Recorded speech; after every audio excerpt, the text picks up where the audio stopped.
Lokalahdella Uudenkaupungin kupeessa Varsinais-Suomessa on tulossa tämä aika näppärä kokonaisuus myyntiin kevään aikana.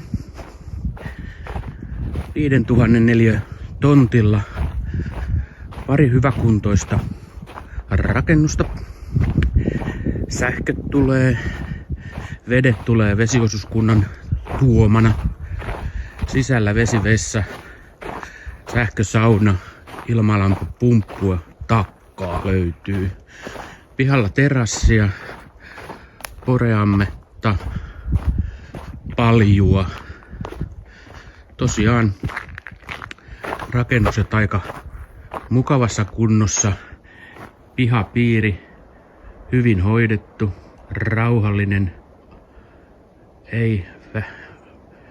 Ei naapureita ihan välittömässä läheisyydessä.